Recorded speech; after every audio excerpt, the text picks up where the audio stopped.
निश्चय ही प्रेत बंधुनाम मृत राजा के मित्रों तथा संबंधियों के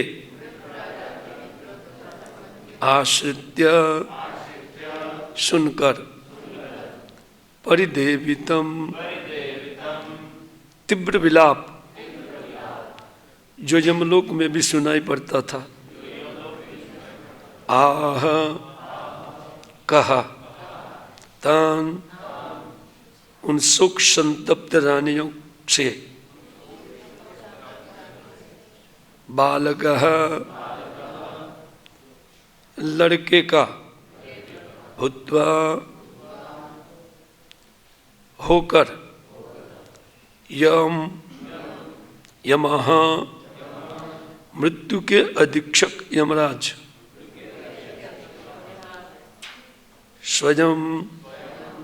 स्वयं उपागतः आकर के। अनुमत तात्पर्य श्रीमद् श्री भक्तिवेदांत स्वामी श्रील प्रभुपाद महाराज के द्वारा जब रानियां राजा के मृत शरीर के लिए विलाप कर रही थीं, तो उनका जोर जोर का विलाप यमलोक तक में सुनाई पड़ रहा था। अतएव बालक का रूप धारण करके यमराज मृतक के संबंधियों के निकट पहुँचे और उन्हें इस प्रकार उपदेश दिया। तात्पर्य, कभी कभी जीव को अपना शरीर त्याग कर यमराज जी के निर्णय के अनुसार दूसरे शरीर में प्रवेश करना पड़ता है, किंतु बद्ध जीव के लिए दूसरे शरीर में प्रवेश करना तब तक संभव नहीं होता है जब तक मृत शरीर को दाह कर्म द्वारा या अन्य किसी साधन से विनिष्ट न कर दिया जाए। जीव को वर्तमान शरीर के प्रति आसक्ति होती है और वह दूसरे शरीर में प्रवेश नहीं करना चाहता है। अतएव तब तक वो प्रेत बनकर रहता है। यदि मरा हुआ व्यक्ति पुण्यात्मा होता है तो यमराज उसे मुक्त करने के उद्देश्य से दूसरा शरीर प्रदान करते हैं। चूँकि राजा के शरीर के जीव को उसके शरीर से आसक्ति थी, अतः वो प्रेत बनकर मंडरा रहा था और इसी से यमराज विशेष रूप से शोकमग्न संबंधियों को स्वयं उपदेश देने के लिए उनके पास गए। यमराज उनके पास बालक वेश में गए, क्योंकि बालक को कहीं भी आने जाने की छूट रहती है, यहाँ तक कि वो राजमहल में भी जा सकते हैं। इसके अतिरिक्त यह बालक दर्शन की बातें कर रहा था। जब कोई बालक दर्शन की बातें करता है तो लोग सुनने में बड़ी रुचि लेते हैं।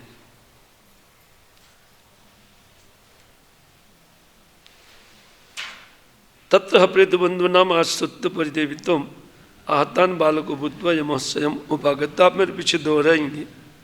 जब रानियां राजा के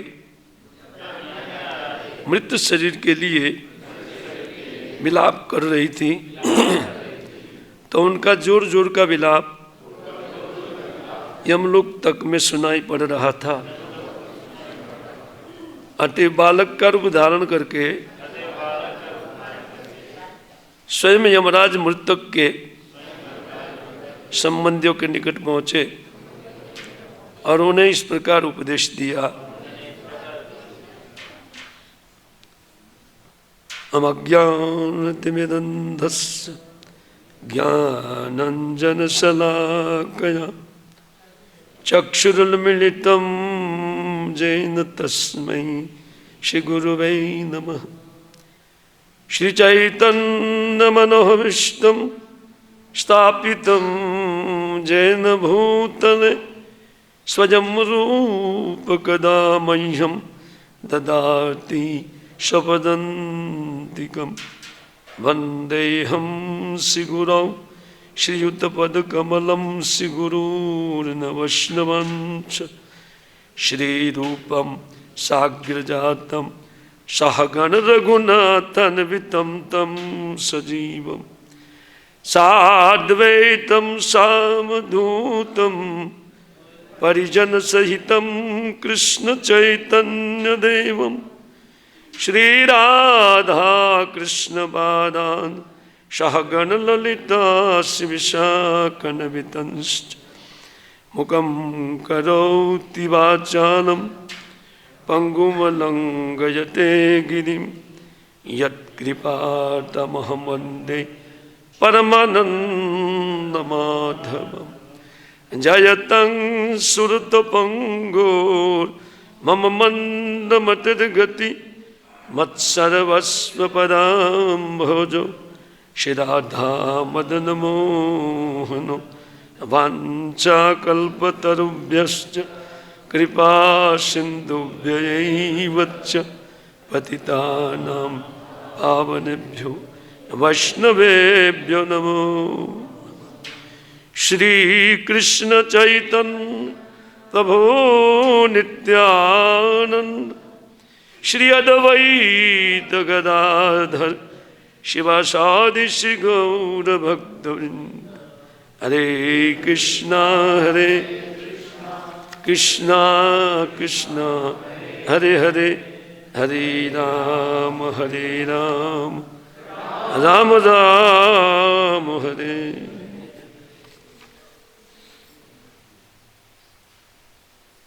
नमः विष्णुपादाय कृष्णपृष्ठाय भूतले श्रीमते भक्तिवेदांत स्वामिनिति नामिने नमस्ते सारस्वती देवी गौरवाणी प्रचारिणे निधि विशेष शून्यवादी पाश्चात्य देशधारी।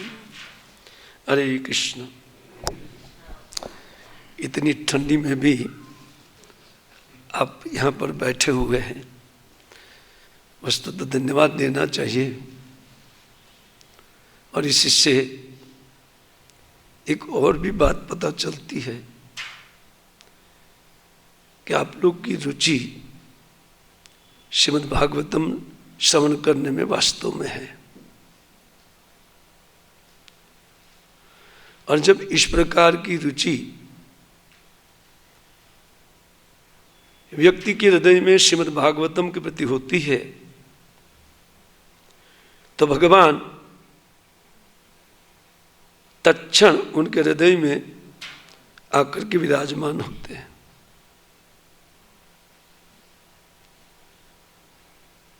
वस्तुतः उपदेश व्यक्ति के हृदय में तब जाता है जब श्रोताओं के हृदय में श्री भगवान उनको श्रवण की प्रेरणा प्रदान करते हैं या उनको एक तरीके से उन कठिन शब्दों को भी या कठिन वाक्यों को भी वो सरल करके व्यक्ति को समझाते हैं। अतः परमात्मा के चरणों में मैं कोटि से प्रणाम करता हूँ ताकि आप इतना कष्ट लेकर के भी जो श्रवण करने के लिए बैठे हैं तो उनको मेरा प्रार्थना है कि इस प्रवचन को आपके हृदयगम कराए। सो आप लोग जानते हैं कि यहाँ पर जो ये विलाप चल रहा है वो विलाप राजा सुयोग्य की पत्नियों और उनके संबंधियों के द्वारा ये विलाप हिरण्यकशिपु सुना रहे हैं।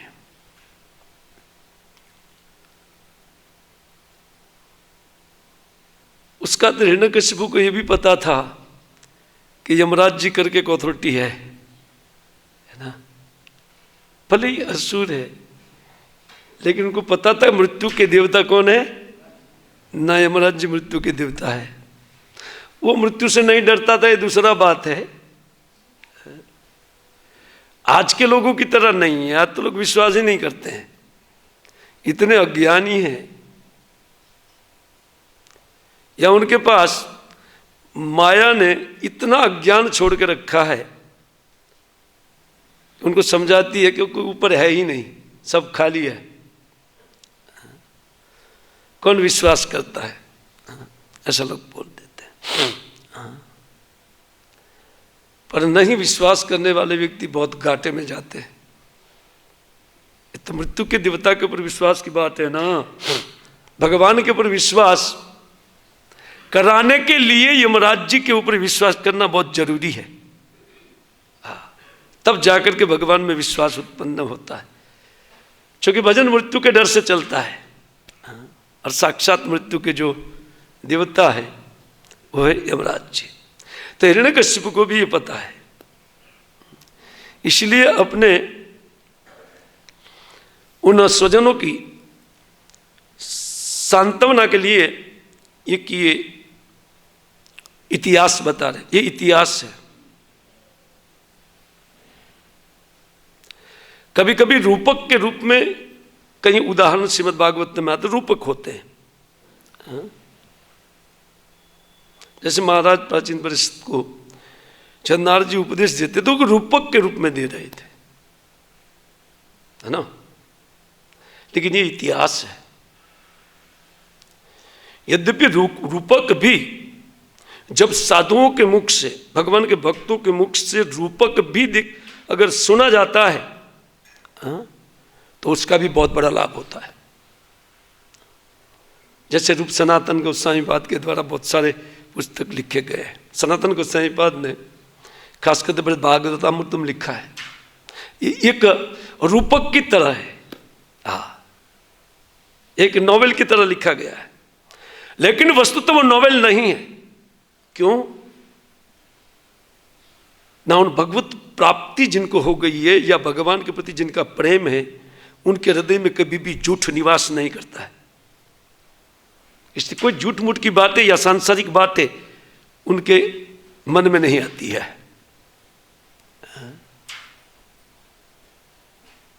तो जो कुछ भी सनातन गोस्वामीपाद भागवतामृत में लिखे, उन गोप कुमार को पात्र बना करके एक उपन्यास जैसा रचना है, लेकिन वस्तुतः वो फैक्ट है। क्योंकि जैसे कोई जीव भगवत प्राप्ति कर लेता है तो उनको न केवल इस लोकांतर का ज्ञान हो जाता है, लेकिन लोकोत्तर उन भगवान की जो लीलाएं हैं, नित्य लीला, उन सब का ज्ञान से उनका हृदय भर जाता है। तो जीवों के हित के लिए वो कदाचित इसी प्रकार एक उपन्यास के रूप में भी किताब लिखते हैं। जैसे भक्तिविनोद ठाकुर ने भी एक ऐसा पुस्तक लिखा है, जैव धर्म, जो लिखा गया है। लेकिन वस्तुतः वो फैक्ट है। क्यों? कि उनका हृदय में कोई छल कपट नहीं रह जाता है और समदर्शी होता है उनका हृदय। भक्तों का हृदय समदर्शी होने के कारण न तो उनका किसी से द्वेष रहता है, न कहीं ममता रहती है। उनकी ममता केवल मात्र भगवान में रहती है। इसलिए जो कुछ भी बात करते हैं वो भगवान के लिए बात करते हैं। उन भगवत प्राप्ति में जीव कैसे सरलता से आगे बढ़ सकते हैं या कैसे जीव को प्रेरित किया जाए, इन उपन्यासों के द्वारा उनको लिखते हैं। उसमें अपना कोई निजी स्वार्थ भक्तों का नहीं होता है। और न तो वो उपन्यास उनका फेमस हो जाए, ऐसी भी इच्छा नहीं करते हैं।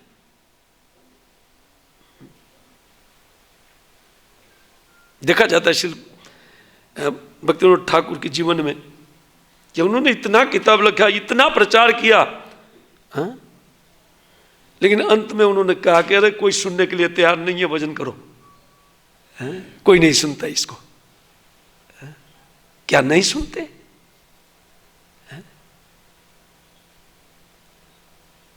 उनकी जो आसक्ति रहती है वो एकमात्र आसक्ति।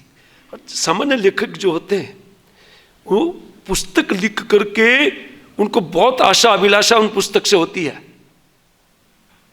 वो सोचते हैं कि मेरा ये उपन्यास विख्यात हो जाए, मैं ख्यात हो जाऊं, मुझे कुछ मिले, इन भक्तों की कोई अपेक्षा नहीं होती है। खैर, मैं ये कह रहा था यहाँ इन प्रसंग के अनुसार कि इन सुयज्ञ के संबंधी लोग बहुत बहुत रुदन कर रहे थे। उन रुदन को आप सुने, पहले बता दिया इन्होंने किस प्रकार वो रोते थे, वो पहले बता दिया। प्रभुपाद जी लिखते कि इनका रोना धोना सुन करके यमराज जी आ गए, चूंकि उनका वार्तालाप यमलोक पर्यंत सुनाई देता था। वास्तव में इस श्लोक में स्वयं उपागत यमः, उसके अलावा और किसी के ऊपर बोलने की आवश्यकता नहीं, स्पष्ट है। कहते तत्र ह प्रेत बंधु नाम आश्रित परिदेवितम। उन सुयज्ञ के संबंधियों को खूब वो रोते हुए देख करके कहते हैं उन बालक के रूप में यमराज जी वहां उपस्थित हुए और कुछ कहने लगे। एक बात ऊपर की लाइन में है, ह शब्द लिखा है। श्रील प्रभुपाद महाराज उनके अर्थ निश्चय के रूप में करते हैं, निश्चय ही यमराज जी आए, ऐसा कहते हैं। लेकिन एक आचार्य बता रहे हैं कि ये ह का अर्थ आश्चर्य है, लेकिन किसके विषय में आश्चर्य है? स्वयं यमराज जी को आना पड़ा, ये तो आश्चर्य का बात है। उनके पास बहुत दूत है, तो छुट्टी नहीं कर देते किसी को कभी भी, ताकि स्वयं यमराज जी को आना पड़े, है ना। तो कारण क्या है? स्वयं यमः उपागत न बालको भूत्वा, उन बालक होकर के स्वयं यमराज जी को आने की क्या आवश्यकता पड़ी? श्रील प्रभुपाद महाराज का तात्पर्य पूरा इनके ऊपर है ना। और वास्तव में इस श्लोक में वही है, यमराज जी भाई क्यों आए? तो इसके ऊपर श्रील प्रभुपाद महाराज का तात्पर्य है। उन्होंने लिखा है कि देखिए, जब तक व्यक्ति की अंत्येष्टि क्रिया नहीं होती है और उनका शरीर एकदम राख के ढेर में परिवर्तित नहीं हो जाता है, तब तक उस शरीर छोड़ने वाली आत्मा भटकती रहती है। उसका अर्थ ये है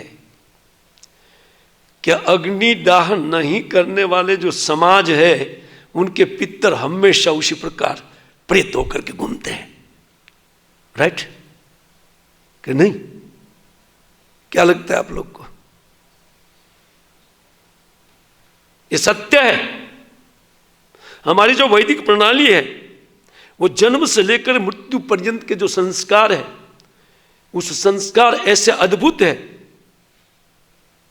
कि उन संस्कार के कारण जीव की कभी दुर्गति नहीं होती है, वो सदगति को प्राप्त हो रहे होते हैं, है ना। लेकिन किसी को गाड़ दिया है तो किसी को फेंक दिया है, तो वो तो शरीर के ऊपर जीव मंडराता रहेगा। प्रभुपाद जी साक्षी है उनको, वो लिख रहे हैं।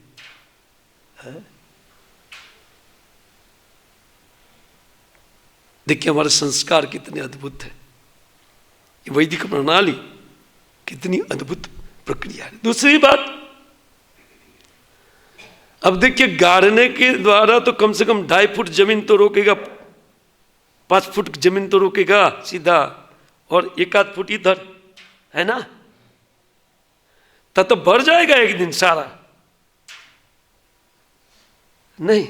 और एक ही जगह में, शमशान में, देखिए आप, एक ही जगह में वो जलाया जाता है सबको, कोई टेंशन नहीं है।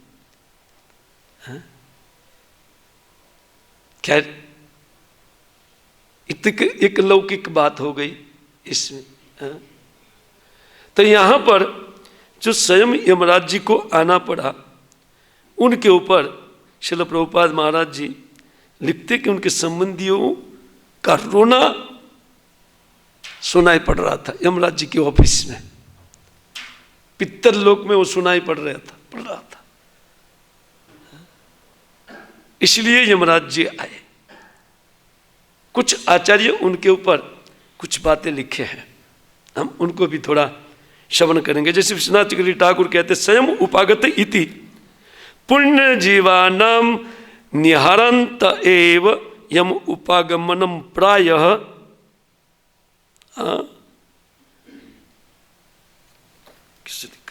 कहते हैं प्रायः स्वयं अभवत इति के चित्त। और कहते हैं कोई कोई ये कहते हैं कि जो पुण्यवान लोग दिवंगत होते हैं उनका शरीर छूट जाता है तो वो यमपुरी को नहीं जाते हैं, ऐसा विश्वनाथ ठाकुर कहते हैं। हाँ, तो ये स्वयं उपागत इति के ऊपर वो लिख रहे हैं कि पुण्यवान जीवा नाम निहारांत एव यमपुर गमनम प्राय असंभव इति के चित, संभव नहीं है उनके लिए।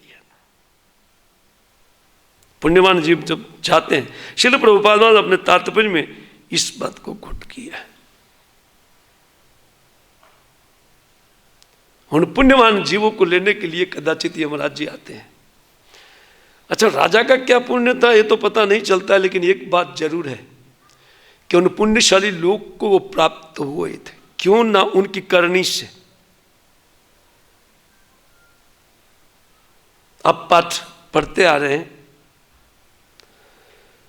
जब से उपाख्यान उठाए, इतिहास उठाया हिरण्यकशिपु ने, वहीं से उठाया था कि अपने शत्रु के सामने युद्ध करते हुए उशिनर प्रांत के सुजज्ञ नामक राजा मारा गया और उनके ओठ अपने दांतों से दबे हुए थे। उसका अर्थ यह है कि क्षत्रियों का दांत खट्टा कर रहा था, भाग करके नहीं मरा, युद्ध के मैदान में सामने उनका मृत्यु हो गया। और मृत्यु होने से उन पुण्यवान लोगों का, इस प्रकार का मृत्यु उन पुण्यवान लोगों का दर्शन कराने वाला होता है, ऐसा तो शास्त्र में लिखा गया। राजा लोग उन शत्रु के सामने जब मारे जाते हैं तो उनको ये बेनिफिट है, ये बताते हैं। तो विश्वनाथ चक्रवर्ती ठाकुर कहते हैं कि कोई लोग ये लिखते हैं कि देखिए यमपुर गमनम प्राय असंभवती इति के चित। कोई कोई कहते हैं कि चित का अर्थ, कोई कोई ये कहते हैं कि वो जाते नहीं हैं। तो श्रील प्रभुपाद महाराज जी लिखे कि हाँ भाई, तो इसीलिए उनको ट्रांसफर करने के लिए, वहीं से ट्रांसफर करने के लिए आए होंगे, भाई यहाँ से जाए वो, जो कुछ भी हो।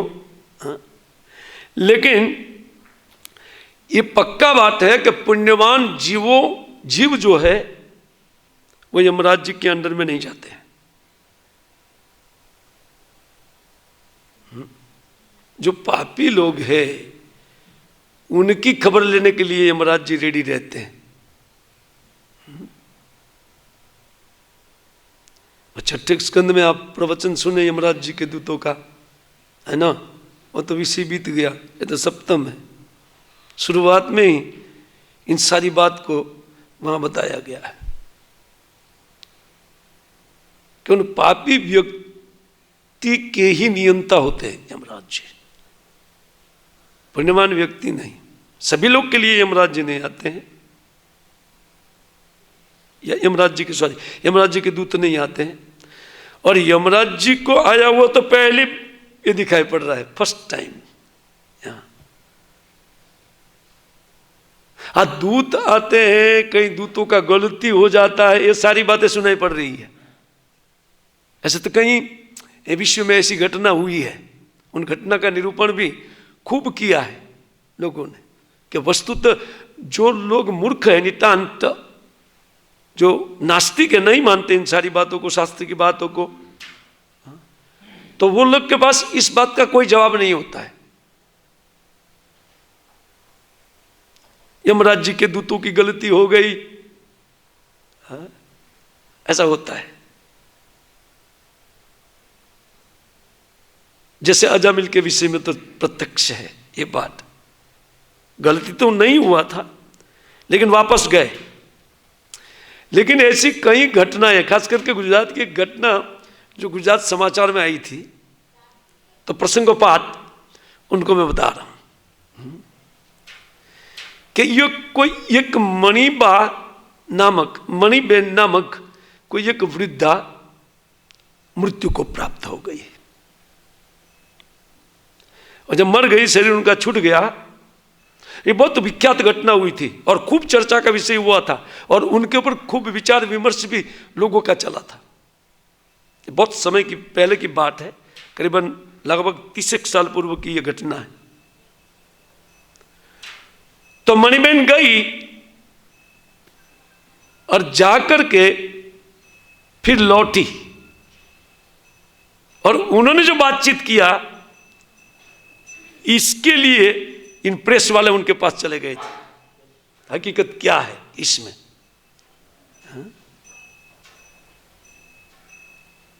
ये लिलिया की घटना है, लिलिया।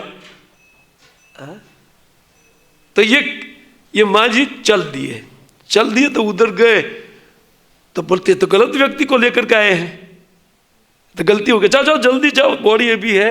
और तब तक ये लोग उनको बांध रहे थे, तो माता ने बोला मैं जिंदा हूं। जब उनको बांध रहे थे ले जाने के लिए, तो बोले मैं जिंदा हूं और मैंने साक्षात यमराज जी का दर्शन किया है। वो बोली, यमराज जी ने वापस भेजा इन लोग को, जाओ गलत व्यक्ति। और वास्तव में उनके बगल में एक मणिबेन नामक दूसरी व्यक्ति भी थी। तो गलती हो जाता है कभी कभी, खैर जो कुछ भी हो। लेकिन यहां यमराज जी का आना ये एक विस्मय की बात है, इसलिए ह शब्द लगाया। न तत्र ह, एक आश्चर्य की बात है कि यमराज जी आए, तो उसके ऊपर चर्चा है। उन चर्चा में विश्वनाथ चक्रवर्ती ठाकुर के चित लिख करके बाद में कहते, तासाम एवं मध्य कस्यचित वैष्णव स्त्रिय तत्सामीप्याद्य यमदूत नेतुम अशक्यत्वात् तत्सामीप्य दूरीकरणार्थम स्वयं यम उपागत। तो कोई दूसरे लोग कहते हैं कि देखिए यमराज जी का आना किस लिए हुआ, ये सुंदर पॉइंट है। वो कहते हैं कि जो स्त्रियां रो रही थी या जो संबंधी उनके रो रहे थे, उनमें से कोई स्त्री वैष्णव थी, और वैष्णव होने के कारण यमराज जी के दूत नहीं जा सकते थे। देखिए हम लोग जो भगवान की भक्ति करते हैं उनको ये विचार करना चाहिए इन सारी बातों के ऊपर। एक सामान्य कोई वैष्णव बैठी हुई थी, ये कितना जप करती है इत्यादि तो नहीं है इसमें वर्णन, लेकिन वो वैष्णव थी, और वैष्णव होने के नाते बोलते यमराज जी के दूत वहां जा नहीं सकते थे। देखिए साफ लिखा है, विश्वनाथ चक्रवर्ती ठाकुर साफ लिखा था। इसलिए यमराज जी को आना पड़ा। भाई दूत नहीं जा सकते हैं, और ये लोग को बुद्धि नहीं आएगा, जैसे प्रभुपाद जी के अनुसार ये लोग समझेंगे नहीं, और संस्कार के लिए, दाह संस्कार के लिए बॉडी को नहीं देंगे, जो भी कारण। लेकिन यमराज जी आए, कहते हैं तत्सामीप्य दूरीकरणार्थम स्वयं यम उपागत। उनको वहां से उन वैष्णवी को निकालने के लिए यमराज जी आ गए। अच्छा जो भी यहाँ दूरीकरण लिखा है, लेकिन कैसे दूरी करना है यह वो तो वो जाने, यमराज जी जाने। लेकिन ऐसा श्री विश्वनाथ चक्रवर्ती ठाकुर लिखते हैं, बालको भूत्वे अन्य श्याम तत्र प्रवेशाम अर्थात, कहते हैं उन बालक के रूप में क्यों आए, ना बालक होकर के इसलिए आए कि वो जो रानीवास था वो अपने महल में लेके गई थी, अपने पति के उन क्षत विक्षत शरीर को उठा करके वो ले गई महल में, और वहां पर रुदन कर रही थी, रो रही थी खूब। तो वहां पर कोई पुरुष का जाना शक्य नहीं है। और ये लोग का शोक होना, ये लोग शोक से मुक्त हुए बगैर ये बॉडी नहीं देते थे, उनका शरीर जलाने के लिए नहीं देते थे, दाह संस्कार के लिए। इसीलिए यमराज जी कहते हैं कि वहां बालक होकर के आए। और बालक का दूसरा बात लिख रहे थे, मधुरत्वात् कर्तु कर्तत्व कथन इति विस्मयावहत्वात् तत्व जिगृक्षो उत्पादन। और दूसरा, बालक जब कुछ तत्व ज्ञान देते हैं तो उन तत्व ज्ञान से व्यक्ति का जिज्ञासा जानने में और बढ़ जाता है। इतना बालक होकर के इतना ज्ञान रखता है। जब बूढ़े व्यक्ति को तो होता है ज्ञान, ऐसा सामान्य समाज में माना जाता है, ऐसा नहीं है वास्तव में। बूढ़े लोग को ज्ञान हो जाता है, ऐसा बात है ही नहीं। लेकिन प्राय देखा जाता है कोई बच्चा अगर प्रवचन करता है तो व्यक्ति रुचि के साथ श्रवण करता है उनको। इसलिए बालक के रूप में स्वयं यमराज जी उपस्थित हुए, बालक का रूप लेकर के। क्यों? तो बोलते हैं तो जिगृक्षोत्पादन समर्थत्वाच्च, उनके हृदय में एक छाप उत्पन्न होती है। जब बच्चा कोई प्रवचन करता है तो उन बड़े बूढ़े लोग जो अज्ञान के कारण रो रहे हैं और बच्चे को इतना ज्ञान देते हुए वो सुनते हैं तो आश्चर्यचकित रह जाते हैं। देखिए, याद कीजिए वो प्रसंग को, महाराज चित्रकेतु, उन चित्रकेतु के खूब ज्ञान दिया था। नारद अंगिरा खूब उनको उपदेश किया, लेकिन लगता था तिस पर भी महाराज का शोक दूर नहीं हो रहा था, है ना। फिर नारद जी ने कौतुक करके उन पुत्र को वापस लाए उनकी बॉडी में, कुछ अंजलि छिड़क करके, बोले बेटा तुम्हारे संबंधी लोग, तुम्हारे माता पिता, तो वो लोग तुम्हारे लिए बहुत शोक कर रहे हैं, उनको तुम सुखी करो और तुम भी सुखी हो। इस राजा के एकलौते लड़के तुम हो तो सारा संपत्ति तुम्हारा है, उनको तुम भोगो और तुम भी आनंदित हो, उनको भी आनंदित करो। तब वो बालक का जो प्रवचन है, एक दिन मैंने कुछ श्लोक रखा था, तो उस प्रकार का एक प्रवचन जब सुना गया तो उनके बाद में, तो देखिए उनके बाद में जो घटना होती है उनको वर्णन करते हैं सुखदेव गोस्वामी पाद वहाँ पर। वो बोलते हैं कि इति उदित्य गतो जीव ज्ञातयस्तस्य ते तब विस्मिता मुमुचु शोकम छित्वा आत्मस्नेह श्रृंखलाम। इस सारा उपदेश दे करके जब वापस उनका शरीर पृथ्वी पर गिर गया, वो चला गया, ऐसा कहते, तो उनके जो ज्ञातिजन थे, उनके लिए जो शोक करने वाले व्यक्ति थे, संबंधी थे, तो अत्यंत विस्मिता, वो अत्यंत विस्मयता को प्राप्त हुए थे।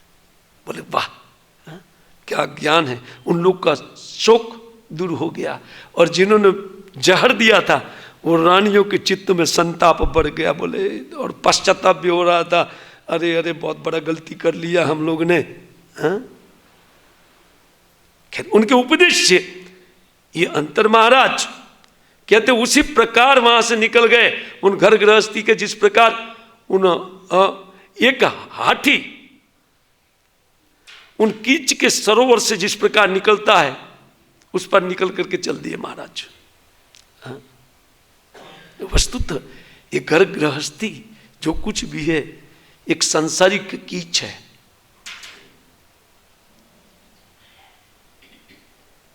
ये भले हिरण्यकश्यप का यहाँ पर अपने परिवारजनों को समझाना है, वो वस्तुतः बहुत अद्भुत प्रवचन है।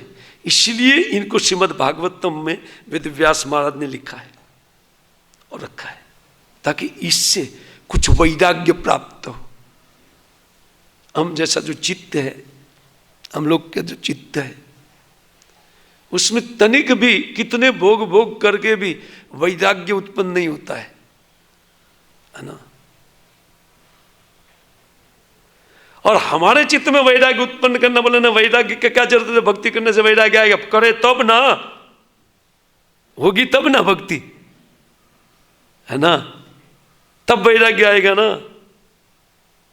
इसलिए कभी कभी वैराग्य की बातें भी इसमें बताई गई है।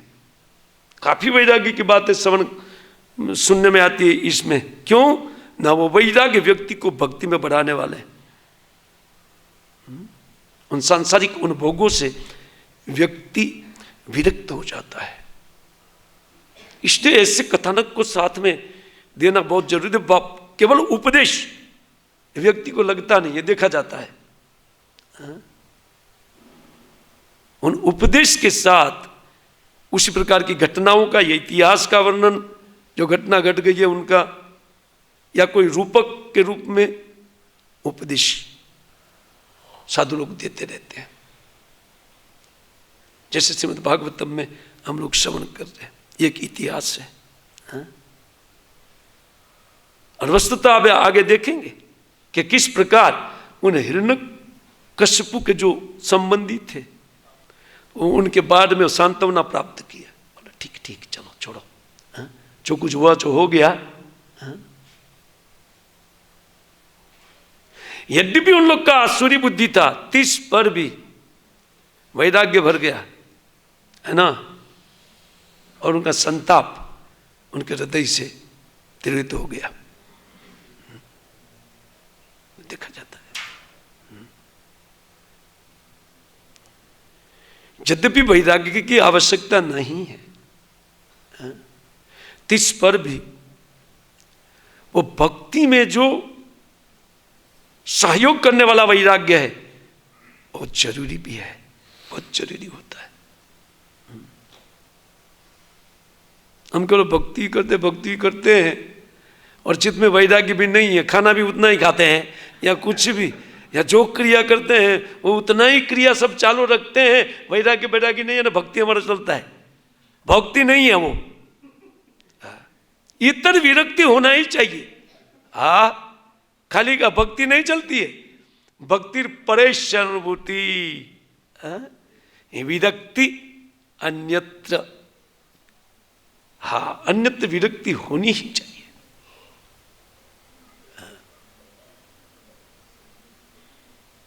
इसलिए देखा जाता है उन साधक भक्तों में कि जो लोग का चित्त संयमित नहीं होता है, चाहे गृहस्थ वानप्रस्थ कोई भी हो, जिनका चित्त संयमित नहीं होता है, वो ठीक से अपनी साधना नहीं कर पाते। उनका कारण क्या है? उनका कारण या तो अपराध अथवा आसक्ति भोगों की। चाहे गलत हो रहा है, गलत बोल रहे हैं, यही कारण है,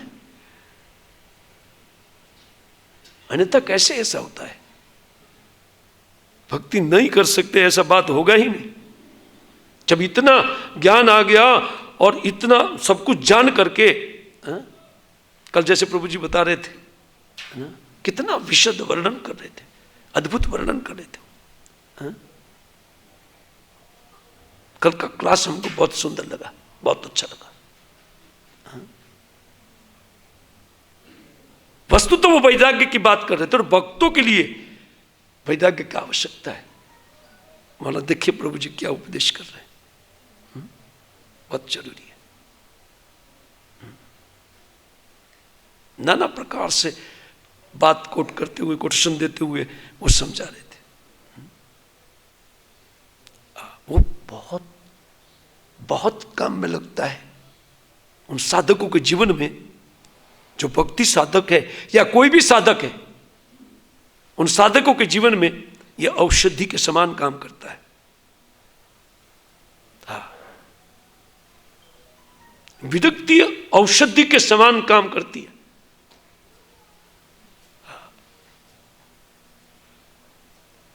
इसलिए ऐसे उपाख्यानों के द्वारा हमारे चित्त में वैराग्य भरना चाहिए। अगर फिर भी वैराग्य नहीं बढ़ता है तो फिर उपाय यही रहता है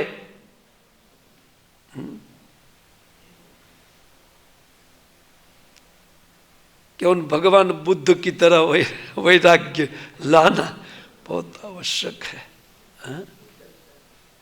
कभी कभी मैं देखता हूं कई भक्तों के घर में भी भगवान का फोटो बहुत कम जगह में लगा है, बेडरूम में तो लोग रखते ही नहीं है।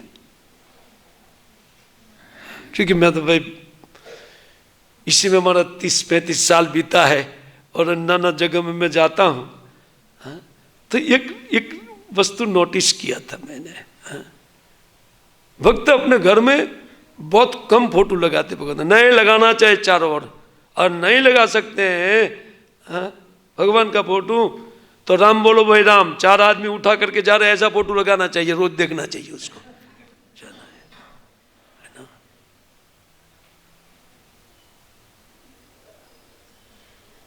बहुत आवश्यक है ये सारी बातें, बहुत बहुत जरूरी है। खैर, तो इसी से इन ये जो इतिहास बता रहे उन इतिहास से सुनिश्चित भक्तों की चित्त में वैराग्य अवश्य बढ़ेगा, एक बात। और दूसरी बात, भले ही वो असुर के मुख से हैं, लेकिन जैसे अच्छी बातें कहीं से भी निकले उनको ले लेना चाहिए। और दूसरा बात ये है कि देखो हम भक्ति करते हैं, इसमें जो विश्वनाथ चक्रवर्ती ठाकुर ने कोट किया है, अब वो कहते हैं कि देखो उन वैष्णवी को दूर करने के लिए या उनको वहां से हटाने के लिए यमराज जी का आगमन हुआ। अब किसी प्रकार हटाए ये पता नहीं है, लेकिन ऐसा लिखे, कोई कोई लोग ऐसा बोलते हैं। विश्वनाथ चक्रवर्ती ठाकुर अपना मत नहीं दिया है, के चित ऐसा लिखा है। कोई कोई लोग का ये कहना है, अपना परफेक्ट मत उन्होंने कोई नहीं दिया है कि मेरा मत है, ये नहीं बोले हैं। तो जो कुछ भी है, एक दूसरा बात इससे उपदेश लेने लायक यही है कि हम भगवान की भक्ति करते तो हम लोग को कभी भी किसी प्रकार का भय नहीं सताना चाहिए, खास करके ये यमराज जी वाला भय वो होना ही नहीं चाहिए। एक दिन मैं कहीं किसी गांव में गया था प्रवचन के लिए, कुत्ते रो रहे थे, बोले 3 दिन से कुत्ते खूब रो रहे हैं, बोले कोई मरने वाला लगता है। गांव वालों को सब पता रहता है, क्योंकि यमराज जी के दूत जब आते हैं तो एक तो मरने वाला देखता है और कुत्ते देखते हैं, वो दूसरे कोई नहीं देखते, आदमी को नहीं दिखाई पड़ेगा, क्योंकि नहीं तो आदमी वैराग्य में आ जाएगा वो है? तो उनको दिखाई नहीं पड़ता है। तो जब कुत्ते पुत्ते रो रहे थे है? तो बोलते प्रभु जी ये 3 दिन से कुत्ते ने, बोला आपके घर में सत्संग हो रहा, आपको क्या दिक्कत है? 10 दिन रोए, आपको कोई दिक्कत है? होना नहीं चाहिए, क्योंकि आपके पास तो सत्संग, आपके पास जप माला है, सब कुछ है, आपको क्या डर है? डर उनको है जो जप नहीं करते हैं। देखिए इसी बात को स्वयं यमराज जी अपने मुख से 6ठे स्कंद में ये बोला गया है। स्वयं यमराज जी बता रहे, कहते हैं एवं विमृश्य शुद्धि जो भगवती अनंत सर्वात्मना विदधत्ते खलु भाव योगम ते में न दंडे और हंति अद्य अमिशाम स्यात् पातकम तदीह। कैसे है? हंतुर्गायवाद। हाँ, कहते हैं कि इसलिए बुद्धिमान व्यक्ति, शुद्धि जिनके पास बुद्धि है, तो बुद्धिमान व्यक्ति कहते हैं ये विचार करके, इन समस्त बातों का विचार करके भगवान अनंत की भक्ति में लगे रहते हैं और सर्वात्मना अपनी समस्त इंद्रियों को वो भगवान में लगा देते हैं और इस प्रकार भगवान में भक्ति योग प्राप्त कर लेते हैं। तो कहते हैं ऐसे व्यक्ति ते में न दंडम और हति यत अमिशाम स्यात् पातकम। कहते ये व्यक्ति मेरे दंड के पात्र नहीं रहेंगे, उनके जितने भी पाप है वो हरिनाम के द्वारा धुल जाते हैं, या उनकी भक्ति के कारण, भगवान में भक्ति के कारण धुल जाता है। यद्यपि कोई पाप हो भी जाता है कहते हैं न स्यात् पातकम यदि तदपि, फिर भी कहते हैं कि उनके हृदय में जो भक्ति है, उन भक्ति के कारण उनका पाप ताप नष्ट हो जाता है। इसका अर्थ ये नहीं कि परमिशन मिला है ना, हो जाता है। वो पूर्व स्वभाव के कारण या बहुत बलवान स्वभाव होता है प्रकृति का, उनके कारण कुछ पाप हो गया तो वो पाप के लिए प्राश्चित जरूरी नहीं है। वहां पर प्राश्चित का बात चल रहा था, उसके लिए प्राश्चित जरूरत नहीं, उनका प्राश्चित अपने आप भक्ति से हो जाता है, ऐसा बोलते हैं। दूसरे श्लोक में कहते हैं ते देव सिद्ध परिगित पवित्र गाता ये साधव समदस्यो भगवन प्रपन्ना तान नो उपसिद्धति हरेर हरेर गदया अभिगुप्ता नेशम वयम न च वयः प्रभवाम दंडे। देखिए साक्षात यमराज जी बोल रहे हैं ना, क्या बोलते ऐसे जो सिद्ध परिकर, इस प्रकार जो सिद्धि प्राप्त कर लिए, उनके बाद में तो बोलते हैं जो देवता लोग हैं, गंधर्व लोग हैं, उनका हमेशा उनके गुण की गाथा गाते रहते हैं उन भक्तों के। ये जो साधक लोग हैं समदर्शी होते हैं, समदर्शी होते हैं, उनको कोई अपना नहीं होता है, कोई पराया नहीं होता है, इसलिए अपने का पक्ष खींच करके कोई बातें नहीं की जाती है, या किसी के साथ गलत व्यवहार नहीं होता है। भाई अपने वाले व्यक्ति के पक्ष लेकर के किसी के प्रति कटु वाक्य इत्यादि कह देने से वो पाप हो जाता है, लेकिन ऐसा होता ही नहीं है। क्यों? ना समदर्शी। तो ऐसे साधक बोलते हैं, उन साधक समदर्शी होने के कारण यहाँ लिखते समदर्शो भगवत प्रपन्ना, इस प्रकार भगवान के शरणागत होकर के रहते, बोले तान नो उपसिद्धति, उनको यहाँ मत लाओ और तुम भी उनके निकट जाना नहीं भूल से, क्योंकि भगवान की गदा उनकी रक्षा हमेशा करती है। भगवान की गदा के द्वारा वो रक्षित है। नेशम वयम न च, वो मेरे दंड, मेरा सामर्थ्य नहीं है कि उनको दंड दे पाऊं, केवल मैं ही नहीं, साक्षात्कार वयः वयः न प्रभवा, उन काल का भी साक्षात सामर्थ्य नहीं है कि उनको दंड प्रदान कर सके। देखिए यमराज तो निर्भय होकर के भजन करना चाहिए, एक बहुत बड़ी तसल्ली इससे मिलती है। भूत प्रेत का बात तो छोड़ दीजिए, यहाँ प्रेत वाला मामला इसलिए थोड़ा मैं कहता हूं, प्रेत प्रेत मनाओ, हमारे चित्त में एक भय उत्पन्न होता है।